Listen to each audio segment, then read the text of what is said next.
최근 해군 중시 행보를 보이던 김정은 위원장 결국 이렇게 전술핵 공격 잠수함까지 나오게 됐습니다. 신재우 기자와 좀 더 자세히 짚어보겠습니다.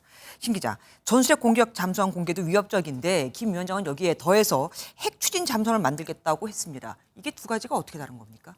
네, 전술핵 잠수함은 SLBM이나 핵 어뢰 등 핵무기를 쏠 수 있는 능력을 가진 잠수함을 의미합니다. 네. 하지만 디젤 엔진으로 추진하는 재래식 잠수함인 만큼 짧으면 하루에 한 번은 물 위에 올라와야 하는데요. 반면 핵 추진 잠수함은 자체 핵 연료를 이용하기 때문에 일반 잠수함과 달리 최장 6개월까지 수중 작전 수행이 가능합니다. 북한 입장에선 재래식 잠수함보다 더 멀리, 더 은밀하게 운용해 미 본토를 기습 타격할 수 있는 능력을 가지게 된다는 겁니다. 현재 북한은 약 80여 척의 잠수함이 있지만 소음이 크고 속도가 느려 원거리 작전은 불가능하다는 평가를 받고 있습니다. 네. 그러니까 연료가 핵이냐 아니면 그냥 디젤, 그러니까 기름이냐 이렇게 달라지는 거네요. 오늘 핵 추진 잠수함을 언급한 이유는 뭘까요? 네, 먼저 전술핵 잠수함 건조에 성공한 만큼 다음 목표를 제시한 게 첫 번째 이유일 수 있을 것 같습니다. 또 다음 주 북러 정상회담이 또 기다리고 있지 않겠습니까? 네. 회담 직전 핵 추진 잠수함의 필요성을 공개하며 러시아에 메시지를 보낸 것으로도 해석됩니다. 북한이 이번 회담에서 재래식 무기를 러시아에게 넘기는 대신 핵 추진 잠수함 기술을 요청할 것으로 보이는 이유입니다. 그리고 오늘 굉장히 특이한 점이 있었습니다. 진수자로 최선희 외무상이 등장을 했어요. 네, 진수식에선 보통 주빈의 부인이 진수주를 절단하고 샴페인병을 깨뜨리는 것이 관례입니다. 그렇죠. 여성이 나오죠. 맞습니다. 지난해 7월 우리나라 정조대왕 진수식 때도 김건희 여사가 나서서 진수자로 나선 적이 있습니다. 네네.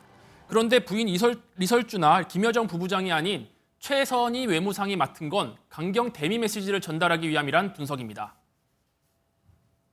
대미 강경 입장, 대미 최전선에 있는 인물이란 측면, 이것들을 오히려 이제 적극적으로 상징화하려는 취지가 그렇군요. 우리 북한 잠수함 전력이 이렇게 굉장히 세진 건 알겠습니다. 그러면 우리 측은 어떨까요?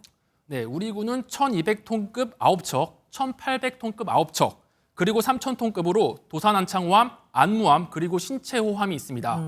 3000톤급 중 현재 실전 배치된 도산안창호함은 2년 전 SLBM 발사에도 성공한 바가 있는데요.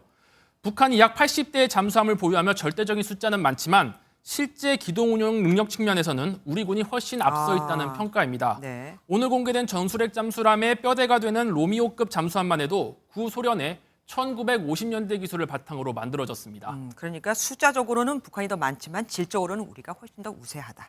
알겠습니다. 지금까지 신재우 기자와 함께했습니다. 안녕하세요. 김주하입니다. 공정하고 신속한 MBN 뉴스 유튜브를 통해서도 만나보실 수 있습니다. 특히 더 많은 뉴스와 라이브를 보고 싶으시다면 오른쪽을 눌러서 구독하시면 됩니다. 어렵지 않죠? 빠르고 정확한 뉴스로 계속 찾아뵙겠습니다. MBN 뉴스를 시청해 주신 여러분 고맙습니다.